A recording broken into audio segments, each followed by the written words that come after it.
Hello everyone, मैं doctor प्रगति गुप्ता और आज इस वीडियो में हम बात करने वाले हैं कैसे अस्थमा पेशेंट्स अपने जो सिम्टम्स हैं या फिर बहुत ज़्यादा अटैक्स आ रहे हैं उनको कम कर सकते हैं, उनको मैनेज कर सकते हैं कुछ बेसिक टिप्स को फॉलो करते हुए।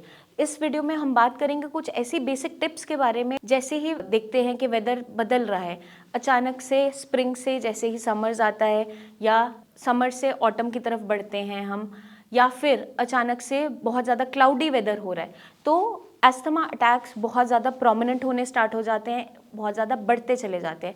क्यों? क्योंकि डैम्पनेस ऑफ वेदर के अंदर या फिर कोई एलर्जन की वजह से, जैसे स्प्रिंग से जब समर्स आ रहा होता है उस टाइम पे पोलन बहुत ज़्यादा प्रेजेंट होते हैं एयर के अंदर, क्योंकि फ्लावरिंग हो रही होती है।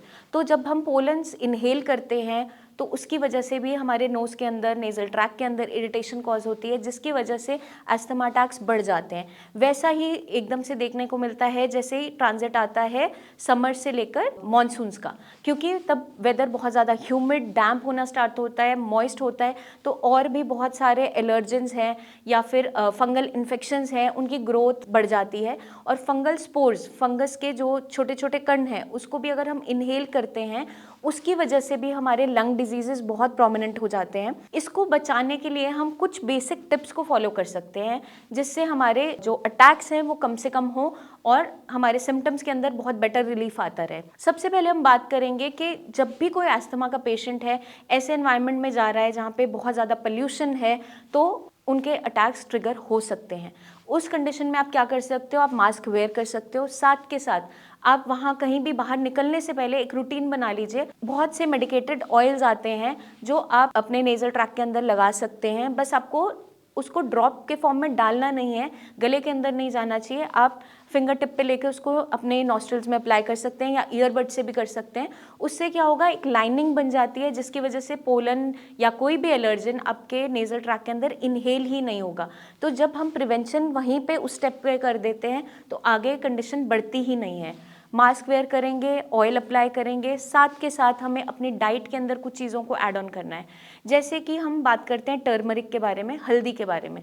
हल्दी या तो आप अपने खाने में इस्तेमाल कर सकते हैं या फिर आप टोन्ड मिल्क के अंदर भी उसको इस्तेमाल कर सकते हो। हल्दी पाउडर इस्तेमाल कर सकते हो या कच्ची हल्दी मिलती है, उसको ग्रेट करके आप मिल्क के अंदर बॉईल करके मिल्क को छान के वो मिल्क डेली कंज्यूम कर सकते हैं। क्योंकि हम मिल्क अदरवाइज एस्थमा पेशेंट्स में मना करते हैं, लेकिन जहाँ पे बात आती है टर्मरिक की, टर्मरिक के अंदर बहुत अच्छी प्रॉपर्टीज़ है जो कफ को पिघलने में मदद करता है। साथ के साथ एंटी इन्फ्लेमेटरी प्रॉपर्टीज़ भी होती हैं। तो वहाँ पे अगर हम मिल्क के साथ उसका कॉम्बिनेशन लेते भी हैं तो मिल्क की वजह से कोई भी म्यूकस प्रोडक्शन बढ़ेगी नहीं। वहाँ पे हमें ध्यान क्या रखना है, हम फुल क्रीम मिल्क ना लेते हुए टोन्ड मिल्क का इस्तेमाल करेंगे।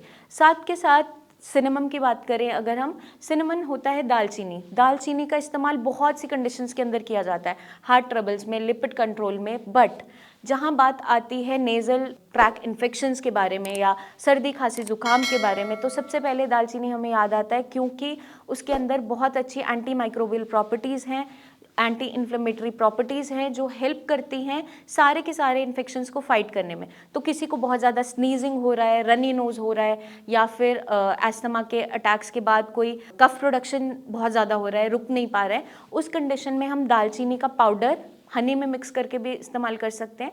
साथ के साथ रात भर दालचीनी का छोटा सा बाग भिगो के रख सकते हैं, सुबह उसे उबाल के भी पी सकते हैं और या चाय में भी इस्तेमाल कर सकते हैं। तो इस तरीके से दालचीनी के मल्टीपर्पज़ यूजेस हम कर सकते हैं। अब हम बात करेंगे जिंजर के बारे में। अदरक को हम फ्रेश फॉर्म में भी यूज़ करते हैं, उसका जूस निकाल के हनी में मिक्स करके। बट सौंठ जहाँ हम बात करते हैं वो ड्राइड जिंजर होता है, उसका हम पाउडर थोड़ी सी मात्रा में यूज़ करेंगे साथ में हनी मिक्स करके। वो दिन में आप 2-3 बार भी ले सकते हो या अपने किसी मिल्क के अंदर भी उसको कंज्यूम कर सकते हैं या फिर आप खाने के अंदर इस्तेमाल कर सकते हो। तो बहुत अच्छी प्रॉपर्टीज़ हैं उसकी जो हेल्प करती है एस्थमा सिम्टम्स को रिलीफ करने में। हमें लगता है हम डेली डाइट में बहुत सी ऐसी चीज़ें ले रहे हैं जो नॉर्मल हैं, कुछ भी इसकी प्रॉपर्टीज़ एज सच हमें लगता है कि ठीक है ये तो हमारे खाने का पार्ट है, बट उनकी मेडिसिनल वैल्यू भी है। आई होप ये वीडियो आपको हेल्प करेगी उसी को समझने में। आपके माइंड में फिर भी कोई डाउट्स है अपने कंडीशन को लेकर या इन स्पाइसेस को लेकर या कैसे इसको इस्तेमाल करना है, तो आप नीचे दिए हुए नंबर्स पे हमें कॉल करके हमसे बात कर सकते हैं।